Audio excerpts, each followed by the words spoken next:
Hello दोस्तों, मेरा नाम रमन कुमार है और मैंने कंप्यूटर साइंस में जेआरएफ किया हुआ है 2022 में। मैं आप लोगों को आज बताने वाला हूं कि किस तरीके से आप लोग अपने एग्ज़ाम में, जो कि आप लोगों का 10 दिन बाद है, आप लोग स्मार्टली अपेयर कर सकते हैं। आप लोग क्या स्ट्रेटजी अपना सकते हैं लास्ट 10 डेज़ के लिए, जो मैंने अपने एग्ज़ाम के लिए की थी, मैं आप लोगों के साथ शेयर करना चाहता हूँ। तो ये आप लोगों के लिए 5 या 6 मिनट की वीडियो होने वाली है। इसमें मैं आप लोगों को इंश्योर करता हूँ कि आप लोगों को कुछ ना कुछ एक्स्ट्रा मिलेगा कि आप लोग अपने एग्ज़ाम को स्मार्टली अपेयर कर सकते हैं। तो हम लोग यहाँ पर डिस्कस करेंगे पेपर 1 के लिए भी और पेपर 2 कंप्यूटर साइंस जिन भी बच्चों का है। हम लोग यहाँ पर डिस्कस करने वाले हैं एक छोटी सी स्ट्रैटेजी कि आप लोग क्या कर सकते हैं, किस तरीके से नोट्स बना सकते हैं। पीवाईक्यू और एमसीक्यू में एक बहुत ज़्यादा आप लोग की प्रॉब्लम रहती है कि किसको हमें करना चाहिए, ज़्यादा वेटेज देना चाहिए। ये सब चीज़ें आज की इस वीडियो में मैं आप लोगों के साथ शेयर करने वाला हूँ। तो देखो, सबसे पहले अगर हम बात करें स्ट्रैटेजी की, जो लास्ट डेज में हम लोग अप्लाई कर सकते हैं, तो सबसे पहली जो सबसे बड़ी प्रॉब्लम हम लोग जो कह सकते हैं वो होती है हमारी सिलेबस की, कि क्या हम लोग सिलेबस कंप्लीट कर सकते हैं। देखो, अब तक अगर आप लोग एक सीरियस कैंडिडेट है तो मैं उम्मीद करता हूँ कि आप लोगों ने लगभग एक बार अपना सिलेबस कंप्लीटली पढ़ लिया है, और नहीं भी पढ़ा है तो कोई प्रॉब्लम नहीं है। हमें 100 में से 100 क्वेश्चन नहीं करने होते हैं, ना ही हमें 100% सिलेबस पढ़ना होता है, क्योंकि आप लोगों को पता है कि आप लोगों के कई सारे टॉपिक्स रिपीट होते हैं। तो जो बार बार आप लोगों से बोला था कि आप लोग का 30 या 40% सिलेबस ऐसा होता है जो आप लोगों का 70% वेटेज आप लोगों के एग्जाम में लेके आएगा। तो आप लोगों के सारे क्वेश्चन अगर वहीं से बनने वाले हैं तो आप लोग की प्रायोरिटी होनी चाहिए कि आप लोग पहले उस 30% को फाइंड करें और उसको ही आप लोगों को पढ़ना है और उसको ही रिवाइज करना है। सबसे पहली प्रायोरिटी ये नहीं कि उसके अलावा आप लोगों को कुछ पढ़ना ही नहीं है, बट आप लोगों की प्रायोरिटी होनी चाहिए पेपर 1 और पेपर 2 दोनों में। तो देखो, अब आप लोगों को 30% आप लोगों का पता चल चुका है। आप लोगों को पता है किस तरीके के क्वेश्चंस आप लोगों के बार बार फॉर्म होते हैं। तो अब आप लोगों के पास बचता है कि आप लोगों ने अपनी यूनिट्स डिवाइड कर दी होंगी कि आप लोगों के पास कौन सी यूनिट्स आप लोगों की काफ़ी स्ट्रॉग है। हर किसी की अलग अलग हो सकती है। ऐसा नहीं है कि आप लोग किसी और दूसरे के अकॉर्डिंग देखें कि भाई तेरी स्ट्रॉग है तो मेरी भी स्ट्रॉग होगी, ऐसा नहीं है। आप लोग अपने इंडिविजुअली परफॉर्म करते हैं। आप लोगों की इंडिविजुअली यूनिट्स होंगी जो आप लोग की स्ट्रॉग होंगी, वीक होंगी, आप लोगों ने नहीं पढ़ी है तो उससे कोई प्रॉब्लम नहीं होनी चाहिए। आप लोगों को सिर्फ ये देखना है कि कौन सी स्ट्रॉग है, कौन सी वीक है, क्योंकि दोनों को हम लोगों को बराबर लेके चलना है। ऐसा भी नहीं करना है कि वीक यूनिट्स में हम लोगों को काफ़ी सारा टाइम देना है कि हमारा सारा टाइम चले जाए और हम लोग रिवाइज ना कर पाएँ। ऐसा बिल्कुल नहीं करना है। सबसे पहले मैं आप लोगों को रिकमेंड करूँगा कि आप लोगों की जो भी स्ट्रॉन्ग यूनिट्स हैं जल्दी से जल्दी ट्राई कीजिए कि उसको आप लोग कंप्लीटली रिवाइज कर लें। और जो आप लोगों का टाइम बचता है, आप लोग लिमिटेड टॉपिक्स जो आप लोग की वीक यूनिट्स हैं उसको आप लोग देख सकते हैं कि कहाँ से आप लोग के रिपीटेडली क्वेश्चन बनते हैं। उन क्वेश्चन का आप लोग की इंपॉर्टेंस बढ़ जाती है जब आप लोग एग्जाम दे रहे होते हैं। ठीक है, तो ये आप लोगों का क्वेश्चन वाइज और आप लोग की वेटेज वाइज मैं बात कर रहा था कि आप लोग किस तरीके से आप लोग यूनिट डिवाइड कर सकते हैं। बाकी अगर हम लोग बात करें, यहाँ पर इंपॉर्टेंट फैक्टर हमारा प्ले करता है एमसीक्यू और पीवाईक्यू। साथ में आप लोगों के मॉक टेस्ट यहाँ पर काफ़ी इंपॉर्टेंट रहते हैं जो लास्ट 10 डेज में आप लोगों को करने होते हैं। इन पर हम लोग एक एक करके बात करते हैं, आइए। तो देखो, अब आप लोगों के प्रॉब्लम आती है कि आप लोग एमसीक्यू ज़्यादा करें या फिर पीवाईक्यू ज़्यादा करें। सर, पीवाईक्यू हमारे पास बहुत ज़्यादा है, मतलब इतने ज़्यादा हैं कि आप लोग 2010 से चाहें तो आप 2023 तक कर सकते हैं। आप लोगों के एमसीक्यू जो आप लोगों के रीजनरेट होते हैं, आप लोग किसी भी क्वेश्चन को मोल्ड करके कोई भी नया पीवाईक्यू बन सकता है, आप लोगों का एमसीक्यू बन सकता है। बट आप लोगों को मैं एक पॉइंट बता देता हूँ कि आप लोग 1000 एमसीक्यू कीजिए, जो आप लोग करंट ट्रेंड पर देखते हैं कि भाई कोई भी बना के आप लोगों को प्रोवाइड कर रहा है, या फिर आप लोग 100 पीवाईक्यू कीजिए। दोनों की आप लोग कह सकते हैं आउटपुट आप लोगों का बराबर होने वाला है, क्योंकि हमेशा आप लोगों के पीवाईक्यू आप लोग को ज़्यादा हेल्प करेंगे, क्योंकि पीवाईक्यू आप लोगों के लिए जो ऑर्गेनाइजेशन एग्जाम ले रही है उसने बनाए हुए हैं। उसका स्टैंडर्ड आप लोगों को बताता है कि पीवाईक्यू किस लेंथ तक आप लोग जा सकते हैं। जस्ट फॉर एग्जाम्पल, अगर मैं आप लोगों के पेपर 2 की बात करूँ, जैसे कंप्यूटर साइंस में हमारा पेपर 2 है, वहाँ पर हमारे पास एक कॉन्सेप्ट होता है पेजिंग का। अगर आप लोग मल्टी लेवल पेजिंग के क्वेश्चन कर रहे हैं यहाँ पर नेट एग्जाम के लिए, तो वो वर्थलेस नहीं है, वो वर्थलेस है। ठीक है, तो हमें कोशिश करनी है कि आप लोग जितना लिमिटेड आप लोगों की पीवाईक्यू पूछे गए हैं, पेजिंग से किस तरीके के क्वेश्चन पूछे गए हैं, या पेपर 1 में ही कोई टॉपिक ले लीजिए उससे किस लेवल का क्वेश्चन पूछा गया है,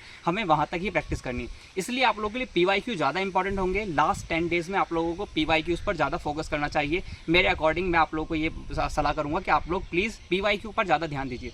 अब यहाँ पर पीवाईक्यू और एमसीक्यू से रिलेटेड आप लोगों के लिए एक टॉपिक आता है, टॉपिक कह सकते हैं, या फिर आप लोग कह सकते हैं मॉक टेस्ट। जो आप लोगों को पता है कि मॉक टेस्ट आप लोगों को मिलते हैं, आप लोग मॉक टेस्ट अटेम्प्ट कर सकते हैं। इससे आप लोगों को क्या फ़ायदा होता है, क्या नुकसान आप लोग यहाँ पर देख सकते हैं, क्योंकि कई बार आप लोगों का क्या होता है कि आप लोगों को प्रॉब्लम पड़ती है मॉक टेस्ट में, आप लोग के नंबर नहीं आते हैं तो आप लोग डीमोटिवेट हो जाते हैं। तो ये सब चीज़ें भी आप लोगों के लिए बहुत ज़्यादा आप लोग कह सकते हैं कि फैक्टर अफेक्ट करेगा आप लोग के एग्जाम के, जो आप लोग लास्ट में एग्जाम में मॉक टेस्ट देने वाले। देखो, मॉक टेस्ट की बात आप लोगों के लिए सबसे पहले इंपॉर्टेंट है कि आप लोग को मॉक टेस्ट कितने देने हैं। ऐसा बिल्कुल ना करें कि आप लोग दिन भर मॉक टेस्ट देते रहें। एक दिन में 3 मॉक टेस्ट देने का कोई रेलेवेंस नहीं है। आप लोग को मॉक टेस्ट भी लिमिटेड देने। मॉक टेस्ट का मतलब क्या होता है, पहले आप लोगों को ये समझना है। सबसे पहले मॉक टेस्ट का काम होता है कि आप लोगों को एनवायरनमेंट प्रोवाइड कर सके, किस तरीके से आप लोगों को एग्जाम में एनवायरनमेंट आने वाला है। आप लोगों को पता है कि 3 घंटे आप लोगों को मिलते हैं पेपर 1 और पेपर 2 के 150 क्वेश्चन करने के लिए, आप लोगों को 3 घंटे मिलेंगे। बट क्या 3 घंटे में आप लोग पेपर कर पा रहे हैं? टाइम मैनेजमेंट किस तरीके से आप लोग कर पाएंगे? क्योंकि भाई आप लोग क्वेश्चन करने बैठे हो, एक क्वेश्चन में 25 मिनट लगा रहे हो, ठीक है, अपने हिसाब से आप लोग क्वेश्चन कर रहे हो, बट एग्जाम एनवायरनमेंट में आप लोगों को पता होगा कि 25 मिनट उस क्वेश्चन के नहीं थे,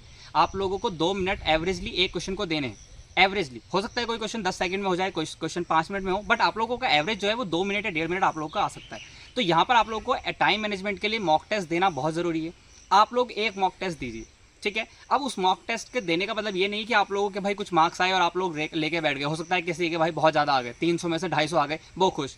किसी के हो सकता है 300 में से 100 आ गए, वो बिल्कुल डिप्रेस हो गया। ऐसा बिल्कुल नहीं करना है। इंपॉर्टेंट है कि आप लोगों ने मॉक टेस्ट दिया है, उसको एनालाइज करना है, उसको सॉल्यूशन देखिए। सॉल्यूशन वीडियो आप लोगों को मिल जाएंगे, सॉल्यूशन आंसर आप लोगों को मिल जाएंगे, बट आप लोगों को उसको एनालाइज करना है। आप लोगों ने कहाँ गलती की, क्या आप लोगों ने वो टॉपिक पढ़ा हुआ था, जो क्वेश्चन आप लोगों से पूछा गया है उसका टॉपिक आप लोगों ने पढ़ा हुआ है। अगर टॉपिक पढ़ा हुआ है तब भी गलत हुआ है तो क्या गलत है, क्या आप लोगों का कॉन्सेप्ट गलत है, ठीक है, या फिर आप लोगों ने उसको गलत तरीके से पढ़ा हुआ, उतने लेवल पे नहीं पढ़ा हुआ है। ये सब चीज़ें एनालाइज आप लोगों को करनी है। मैं जानता हूँ आप लोगों के लिए लास्ट के 10 डेज हैं, हो सकता है इतना आप लोग ना कर पाएँ, बट मैं आप लोगों को गाइड करने के लिए सिर्फ इतना ही कहूँगा कि आप लोग प्लीज़ अगर एक मॉक टेस्ट दे रहे हैं तो एटलीस्ट 2 घंटे आप लोग उसको एनालाइज कर सकते हैं, क्योंकि इतना टाइम आप लोग देंगे तो ये सफिशिएंट है, ठीक है। तो आप लोगों को मॉक टेस्ट देना है, उसको एनालाइज करना है। ऐसा नहीं है कि एक मॉक टेस्ट दे दिया, मार्क्स आए, अगले मॉक टेस्ट पे पहुंच गए, फिर नेक्स्ट एक दिन में 10 मॉक टेस्ट दे रहे हैं, फिर नए ढूंढ रहे हैं। और सोर्स बहुत इंपॉर्टेंट है आप लोगों का मॉक टेस्ट का सोर्स। आप लोगों को ऑथराइज्ड जो आप लोगों को कराते हैं एग्जाम, या तो एनटी की वेबसाइट से आप लोग मॉक टेस्ट दे सकते हैं। JR अड्डा पे आप लोगों को यहाँ पर मॉक टेस्ट मिलते हैं, आप लोग उनको सॉल्व कीजिए। आप लोगों को क्वालिटी और क्वांटिटी दोनों यहाँ पर मिलेगी। तो आप लोगों को सोर्स पर भी ध्यान देना है। ऐसा नहीं है कि हर जगह से आप लोग मॉक टेस्ट करने बैठ गए, क्योंकि आप लोगों को होगा कि आप लोग मॉक टेस्ट देंगे, आप लोगों के मार्क्स बहुत ज़्यादा कम आएंगे, हो सकता है बहुत ज़्यादा आ जाएं, क्योंकि आप लोग कह सकते हैं डाइवर्सिटी बहुत ज़्यादा होती है। कोई मॉक टेस्ट बहुत ज़्यादा ईजी बना देते हैं, ठीक है, कोई होता है कि बहुत ज़्यादा टफ बना सकते हैं। इसीलिए आप लोगों को मॉक टेस्ट देने हैं, और साथ में आप लोगों के प्रीवियस ईयर पेपर जो आप लोगों के ऑलरेडी हो चुके हैं 2023, 22, 21, 19, जो भी आप लोग का अटेम्प्ट नया आप लोग का सिलेबस चेंज हुआ था 19 के बाद से, आप लोग वहाँ से एग्जाम के लिए प्रिपेयर कीजिए।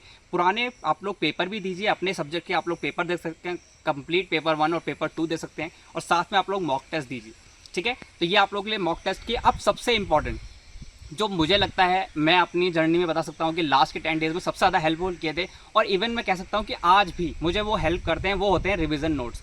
सबसे लास्ट में बनाए गए नोट्स आप लोगों के लिए सबसे ज़्यादा इंपॉर्टेंट है। अब यहाँ पर आप लोग कितना टाइम देते हैं ये आप पर डिपेंड करता है। मैं आप लोगों से अपना शेयर जरूर करूँगा कि किस तरीके से मैंने अपने नोट्स बनाए थे, और अगर आप लोग उसको फॉलो कर पाएँ तो आप लोगों के लिए अच्छा है, बट अदरवाइज़ आप लोग अपने अकॉर्डिंग देख सकते हैं, ठीक है।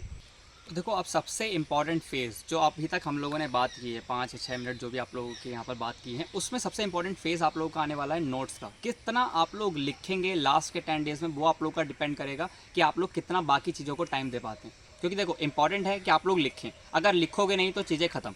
नोट्स आप लोगों को बनाने ही पड़ेंगे, बट नोट किस तरीके से बनाने हैं, किस लिमिट में बनाने हैं, कितने बनाने हैं, ये आप लोगों के लिए इंपॉर्टेंट है। देखो, अब लास्ट के 10 डेज़ में ऐसा तो है नहीं कि आप लोग पूरे कॉपी की कॉपी भर दो। कोई टॉपिक आप लोगों ने पढ़ा, कॉपी की कॉपी आप लोग भर दो, ऐसा बिल्कुल नहीं हो सकता है। तो हमें क्या करना है, अभी तक हम लोगों ने क्या क्या बात की, हमने सिलेबस की बात की, हम लोगों ने बात की MCQ, PYQ या फिर मॉक टेस्ट, इन सब की हम लोगों ने बात की। अब इन सभी से आप लोगों को जो निकालना है उसको कहते हैं नोट्स। किस तरीके से नोट्स आप लोगों को बनाने हैं, तो देखो, आप लोगों को जो नोट्स बनाने हैं, जो मैं अपना बता सकता हूँ, मैंने आप लोगों के इस टाइम पर नोट्स बनाने के लिए जो नाम दिया था उसको बोलते हैं बुलेट नोट्स। अब बुलेट नोट्स का मतलब क्या होता है, भाई आप लोगों ने सिलेबस पढ़ा, ठीक है, आप लोगों को इंपॉर्टेंट पॉइंट्स लगते हैं तो आप लोग उसको लिख लें। जैसे कोई टॉपिक है, आप लोगों को पता है कि इससे क्वेश्चन आने ही आने, आप लोगों ने उसको टॉपिक को लिख लिया। आप लोगों ने MCQ के, PYQ के, आप लोगों को कोई ऐसा PYQ मिल गया जिसमें आप लोगों ने नया कोई टॉपिक पढ़ा, आप लोगों को लगा कि यार ये इंपॉर्टेंट है बट मैंने अभी तक नहीं देखा है, बट इसको कीवर्ड के थ्रू याद रख सकते हैं, उसको नोट कर लिया।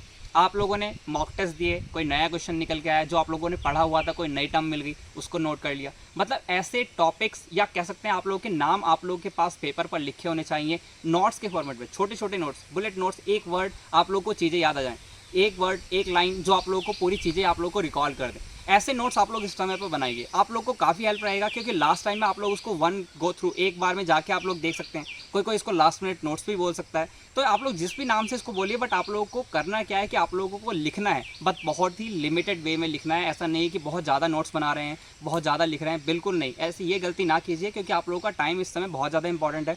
आप लोगों को लास्ट 10 डेज़ में जितना ज़्यादा आप लोगों को कवर कर सकें, जितना ज़्यादा रिवाइज कर सकें, वो इंपॉर्टेंट है। जितना लिखना है वो कोई भी नहीं देख रहा है। आप लोगों के एग्जाम में भी यही बात की जाती है कि आप लोग कितना लिख रहे हैं वो कोई नहीं देख रहा है, आप लोग का आंसर देख रहा है। आप लोग का आंसर सही आया है नहीं आया है, ये इंपॉर्टेंट है। इसीलिए आप लोग अपने कॉन्सेप्ट को रिवाइज करते रहिए और उसको लिखते रहिए।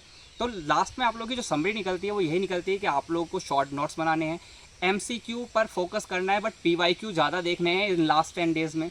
मॉक टेस्ट देना है बट उनको एनालाइज करना है, सिर्फ मॉक टेस्ट के मार्क्स पर डिपेंडेंट नहीं रहना है, उनको एनालाइज करना है कौन से टॉपिक नए हैं, कौन से टॉपिक को आप लोगों को और अच्छे से पढ़ना है, और अपनी स्ट्रॉन्ग और वीक यूनिट्स को आप लोग पहचान चुके हैं, उनको उसी तरीके से रिवाइज़ कीजिए। जितना कम टाइम में आप लोग ज़्यादा रिवाइज़ कर पाएंगे वो ज़्यादा आप लोगों के लिए इंपॉर्टेंट है।